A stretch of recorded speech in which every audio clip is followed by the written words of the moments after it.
So I got a Corvette. Here she is. It's been about 3 months since I've made a video. Since I've made a new video, I should say.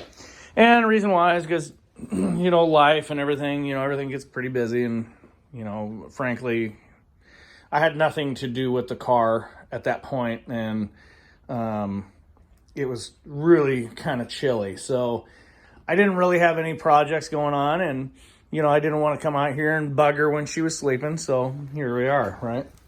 So, over the winter, I did intake manifold gaskets.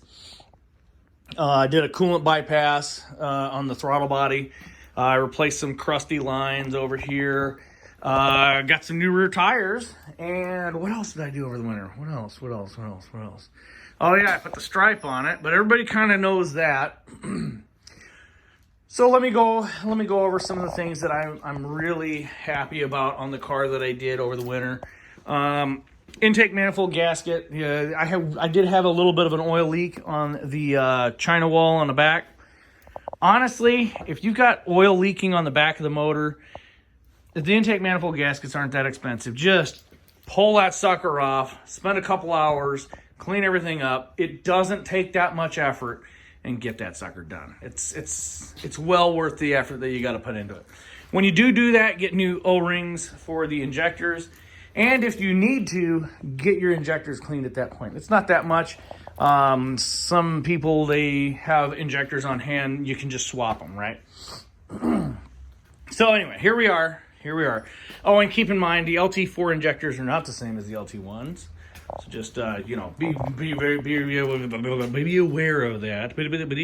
That's all of it. Anyway, so here we are, right? The car really hasn't done much in the way of giving me any problems. The bushings are holding up decent. These front tires that I got are decent. They're the Nitto NT555s. I like them. They're not the greatest tire, but I like them. Car's a bit of a mess because I've been going on trips and everything, and she just is what it is. But anyway, I've got about 111 and some change on it, 1,000 miles. And those of you guys who have been paying attention to the channel know how many miles I've put on it. But those of you who haven't or just new to the channel, started out with 96 and some change. And so I've been enjoying the car. I'm really, really loving this car, right? I've got RX-7s, obviously. First gen RX-7s. I got another one outside. Got one way in the back. So here we are, right? We've got my 96 Corvette LT4. So what is really cool about this car is I have made it not a typical red C4, right? When the hood's down and I'm going down the road and I am just plain Jane red, I blend in with it. I mean, realistically, there aren't many people, there's not really many people that genuinely go, oh my goodness, it's a red Corvette, I love it. These are the Hondas of sports cars, right? Everybody knows about a Corvette. Everybody's like, oh man, there's one on every street corner, right? So you got to do something to kind of stand out, and I've done that, right? I didn't put a white stripe on it like everybody else does, and I know there's other people out there that have done different color stripes with black cars. I've seen white with red pinstripes and stuff like that, and I haven't seen something this loud on a red car just yet. Probably will, at some point, because people really like this, the way I did this. But that being said, this is my car. This is how I wanted my car, right? I'm not done with it yet, though. So what else am I going to do to the car? Externally, what I'm going to be doing is I'm going to be getting front set of tires like the back, and then I'm going to be powder coating the wheels white to match the fender stripes. Reason why is because the car isn't quite obnoxious enough, right? So, I was going to do black wheels, and I was like, you know what? Going down the road, it's not quite the most standout-ish. It would probably look good. I was also contemplating doing a blue similar to what is already on the car. Likewise, in lower light, it may as well be black, right? Some people think that the stripe is black at certain angles, and during light, low light, it does look like a black stripe, which I kind of like. It's kind of cool. So depending on what time of day you see the car, it might look different. That being said, so I decided I'm going to be doing white. But I'm going to be doing white. Probably going to be doing that tail end of the year, probably around when I put the car to bed for the winter. Get the wheels powder coated. It's about $100 a wheel. So if you are wondering how much that's going to cost for your car, it's about $100 a wheel. It's a pretty reasonable rate. Your experience may vary, maybe a little more, maybe a little cheaper, maybe you know a guy, right? So, but figure about $100 a tire or $100 a wheel. So I got these when I got the car, the Nitto NT555s, and I've enjoyed the car with these tires. I had them on the back, and only thing is, on the back, it didn't really survive too long. I don't do burnouts. I don't do crazy stuff. I don't drive the car like it owes me money. I drive the car. I do drive spiritedly, but I don't drive in such a manner where it should chew tires up as fast as it does. I've had rear-wheel drive cars in the past. Most of my vehicles are rear-wheel drive. I've had cars with more horsepower than this, so don't go, oh, well, you just aren't handling the horsepower. No, that's not what it is. Just enjoy the fact that the Nittos are not going to last you as long. Anyway, I had them on the back here. Had some suspension issues. Corrected them, but I had the Nittos on the back, and 96,000 miles. I know that they were on there for at least 1,000 or two before I got the car, and 108,000 I changed to these. These are the Pilot Sport All Season 4 by Michelin. Looked into them, did a lot of research on them, and honestly, if you absolutely have to get a tire, these aren't too bad. But these will get you through rain and stuff, and a little bit of snow if you end up getting caught in it. One thing I've noticed in my experience with owning cars, you can plan for the best and go somewhere the weather is 100% clear and it's going to rain. And it's always that first amount of rain that just puts that oily snot all over the place, and these tires are going to suck, right? Well, these tires aren't actually too bad. It's a noticeable difference between the rears and the fronts. I'm going to be changing the wheel color, so this isn't really going to be the end-all, be-all. So I am going to be getting the PS4 All Seasons up here. And I just think it's a much better tire. So, if you can wait a little bit to get tires for your C4, definitely go for the Michelins, right? They aren't bad looking tires, and they come in many, many sizes, and they're available quite regularly, right? I went in and had no problem getting them, right? So anyway, they're rated for about 40,000, and obviously if you burn through them, they'll prorate you on the warranty. So anyway, so I'm going to be painting the wheels white, or powder coating the wheels white. So that's going to be around the time I get new front tires. But I am going to be getting these tires replaced a lot sooner than what they need to be, but it is what it is. I just kind of want to have the ability to trust the traction in all four corners of the car. So externally, that'll finish up the external look of the car. That's going to be the low-hanging fruit of what I'm going to do to the car. My next step, obviously, is going to be getting the seats changed out. Not changed out, but reupholstered. My plan of attack here is I'm going to get another set of seats, and I'm going to send them off, have them done up in the Grand Sport theme, and then I'm going to swap them in, and then I'll have these as an extra set of seats. Apologies, guys. Anyway, so since I'm going with the Grand Sport theme, you guys kind of picture this. If you look up Grand Sport with a red interior, you'll see that the door panel is red on the outside here, where this is tan. The carpet is black, for the exception of the bottom of the dash on both sides. It would be red, red, red, red, and then the seats would be red. Everything else will be black. So that's kind of what I'm going to be doing with this. So I'm going to be changing out all the plastic bits, all that stuff. I'm not sure if I want to change the color of these seat belts. If I did, it would be kind of cool to get blue. You know, get some custom made blue seat belts. I think that would be pretty neat. Or I would just change them out with black, or maybe get some red ones. I don't know. I'm not really sure what I want to do. I might just leave them. They're in all right condition. They're not the cleanest though, because you know, you put some miles on stuff like this, and you know, they start getting that lived in look. But that being said, that's gonna wrap us up for that. Maintenance issues. I got to do the outside weather stripping. It's kind of doing this number on the windows. And I'm not going to do anything with the windows until I get that fixed. I still have a leak on this side. Obviously, you can see, you know, where it's, well, it leaks right in here, right? So I still got to do some stuff with the window.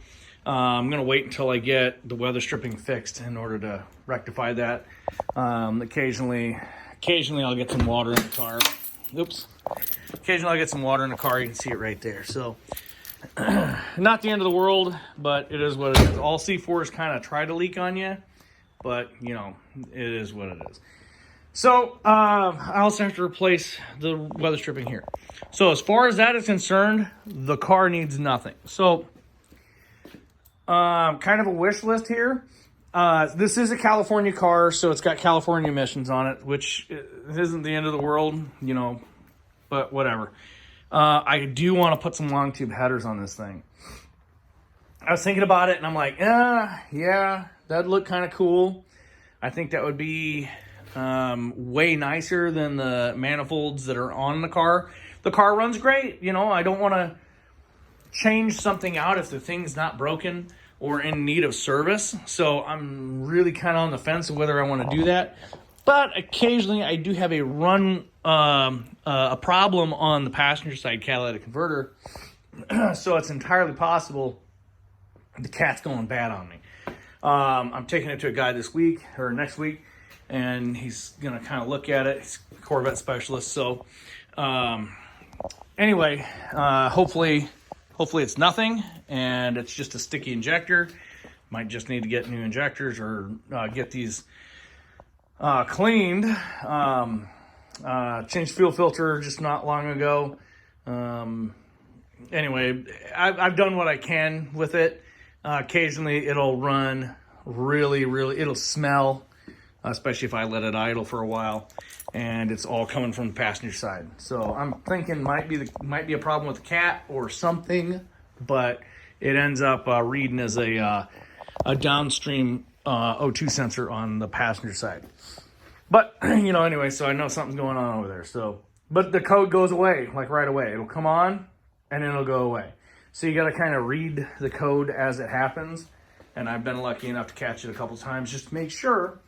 But like once it goes off, it just goes away for 1,000 miles or so. Anyway, that being said, same symptoms. Kind of sounds like it's trying to run hot, and then the code for the O2 sensor comes up, and then it'll come off, and then it'll run fine. Very strange, very strange. It's weird, but the car runs normal. It doesn't overheat. Nothing's wrong with it. Just some phantom issue over there. But anyway, that being said, I'm going to be doing radiator hoses. I just got the silicone ones. We'll see if that, you know, makes any difference. I mean, I've got buddies that say, oh yeah, it's probably one of the greatest things you can ever do. And then another couple of buddies are like, they're kind of fickle, you know. And I mean, I see silicone hoses on a lot of C4s. I got red. I was going to get blue, but I decided against that. So I'm just going to go with red, because kind of red's on the inside, and I've got red everywhere already, so what the heck. I don't need to do red, white, and blue on the engine bay too. Yeah, I don't know.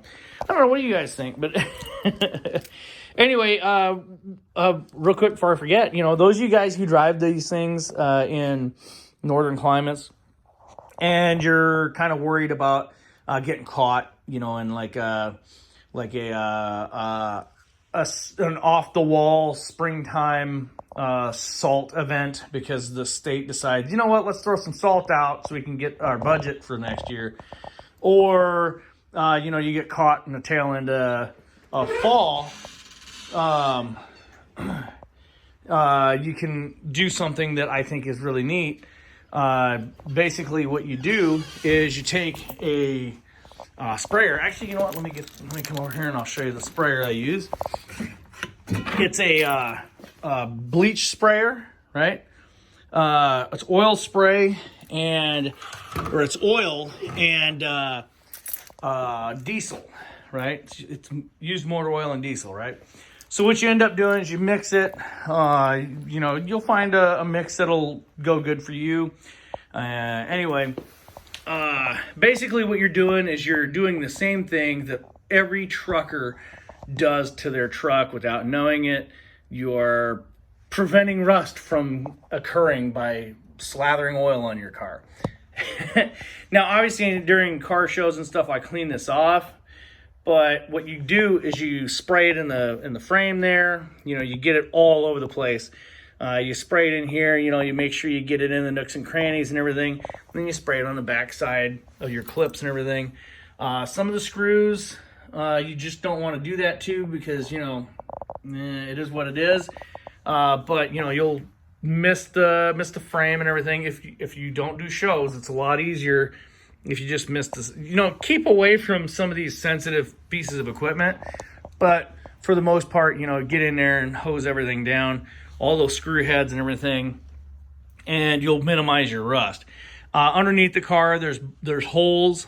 Stick the nozzle in the holes and just hose it down until oil just starts dripping out of the car.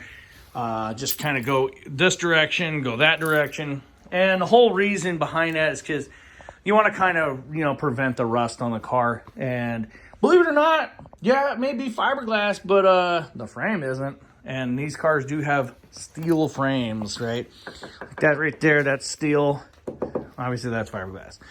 But anyway, yeah, so that's something I do to the car. I do that to all my cars. I do have one vehicle that I have that came to me before I could do any of that, so it does have rust on it. But other than that, all my cars are pretty clean because I keep them hosed down.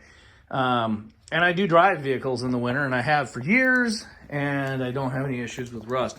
All you do is you get underneath there and spray everything down. Just try to keep it away from the exhaust, because then you'll smell like you are actually driving a Chevy. So, you kind of want to avoid the burnt motor oil smell, right? But, I mean, if it's a truck, it's kind of expected, but this isn't a truck. Anyway, guys, that's all I got for this. Got a couple of videos that I'm going to be making that are going to be pertaining to a couple of the things here and there. I'm going to do a review of the silicone hoses I got. That'll be a couple-parter because I'm going to be doing the install on them, and then I'm going to be doing an update video later on in the year, see how they go. And then, yeah. So anyway, the next thing you're going to see done to this car is going to be the wheels, right? That's going to be my next plan of attack, is get the wheels done, and I'll get the tires. That'll be my low-hanging fruit, unless somebody comes my way with a parts car that has all the black interior bits that I need, and I can get that done. And then I will just straight up do the black interior, or the black accents on the interior, how the Grand Sport should be. And then, I'll do the seats later. I don't know. So unless I get really lucky with the interior bits, wheels are next. So, yeah. Anyway, guys, thanks for watching. If you got any questions or comments, feel free to leave them in the comment section. If you have a C4 and you have a story behind it, or if you remember a C4 that you have a story about, or heck, even any car you got, leave it in the comment section below. If you hung out this long, awesome on you. I'm going to be setting the channel up for more content here at some point soon, and my hope is to get a parts car and basically make it a good car. So, I don't want to get a car like this that doesn't really need much and dump a bunch of money into it. I want something that I'm going to feel good about tearing it apart and doing things to it. That doesn't really make sense to some people, but it is what it is. Anyway, guys, thanks for watching. I'll catch you in the next video. And, like I said, leave something in the comment section. Let me know you're here. And until the next video, thanks for watching.